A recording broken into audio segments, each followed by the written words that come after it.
Well, for sufferers of depression, the disease can affect their self-esteem, their relationships, even their jobs. But Sonia Van Breda is living proof that with the right diagnosis and treatment, depression doesn't have to be the end of the world. Take a look. Hi, my name is Sonia.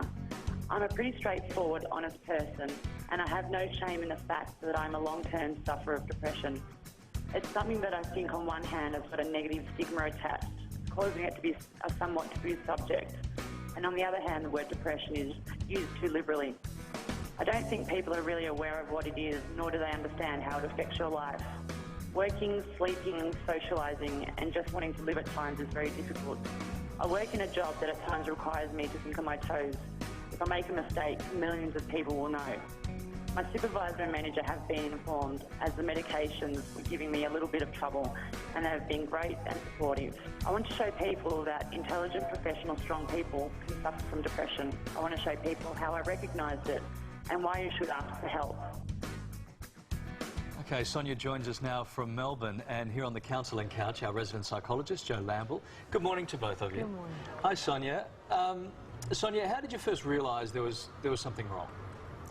Well, I kind of got to the point in my early 20s where I realised that I wasn't really going anywhere and that I was just really angry all the time, and sort of realising that I blamed a lot of my past on what was happening to me at the time. So it's kind of, yeah, it's a very difficult thing to have to admit to yourself that you're not really functioning very well in your life, and sort of taking responsibility for that was really important. Sonia, how did it affect your day-to-day life? I live inside my head a lot, which is a bit of a problem, especially for when I'm at work. I found it difficult to focus on what was happening around me because I was just overthinking things too much, and also socially. I'm sitting there thinking about what everybody's doing rather than actually participating in what everyone's doing, so I really don't get to relax and enjoy myself. So, yeah. All right, Sonia, let's bring Jo in and have a chat. Jo, Sonia mentioned a little earlier that she feels the word depression is being used a little too liberally nowadays. It's sort of, we're hearing a lot of it every day, aren't we? Well, a lot of people just talk about being depressed or feeling down because something bad's happening and having a bad day, but that's not what Sonia's being through, and that's not clinical depression. Clinical depression is you've got to be, and Sonia would know, you know all about this, you've got to be significantly depressed or down for most of every. So have no interest in or pleasure in life. A lot of people say they feel down because some guy's not interested in them, but they're going out and seeing their friends and enjoying that, and they're enjoying a movie. So that's not possible when you're depressed. As well as that, you're significantly, your sleep and appetite is significantly impaired, so you're constantly exhausted. You might be putting on a lot of weight or taking it off. You've got no energy, no concentration, no interest in sex. You also can feel really worthless, as if you're being punished or really guilty. Yes, I hear Sonia nodding away there, and you can be thinking about death or suicidal. And as well as that, it's interesting you mentioned that, Sonia, about feeling angry. A lot of people are angry or irritated or really anxious and don't realise it's actually depression. So if people are at home, Jo, if people are at home listening to that going, that's me, that sounds like me, what should they do? Yeah, the first thing to do is to go to your GP. Go to your GP and say you're experiencing the sort of things that Sonia and I are talking about. And the GP can assess you and can work out what the best treatment would be, which could involve antidepressant medication, which needs to be supervised by a GP or a psychiatrist, or a referral to a psychologist to look at some of the issues that are underlying the depression.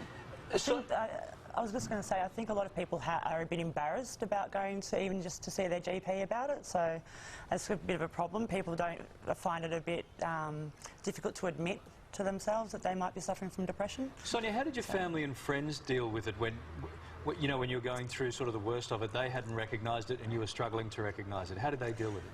It was very difficult because I went from not communicating at all, and that's one of the reasons why I got to where I was, to suddenly thinking, you know, communication is the best way, and just kind of blurting things out on my friends and family, which inevitably turned them away from me. But over time, we've sort of all worked out sort of how to do this a lot more efficiently.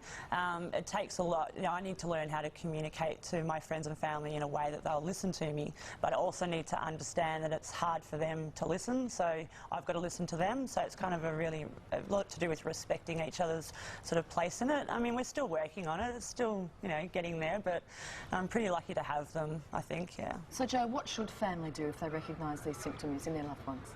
Yeah, the best thing to do is actually to give them some written material. So if you see someone you love who you think is suffering from depression, you get some written material from a GP or print something off from a reputable website like Beyond Blue or Black Dog Institute, because you need to give them something and say, listen, I really care about you, but I'm worried about you. Here's some material. Can you just have a look and see if you relate to it? And then come back to them in a couple of days and say, what do you think? And encourage them to get some help. And so, as Sonia's saying, tell them that you're there for them, listen to them, but we can't counsel our friends and family. We really need to encourage them to go off and get some help. Yeah. Yeah. All right, Sonia, thank you very much for sharing your story and your time with us today. No worries. All right. It's been fun. Good to see you. Jo, thanks very much. We'll see you next time. Thanks. Okay. If you'd like to join Jo here on the Counselling Couch, you can just email us. Head to yahoo7.com.au/morning and follow the links. Well, in our next hour, why so many Aussie kids are growing up without a dad, and I'm going to get some advice for sending my little boy off to school for the very first time.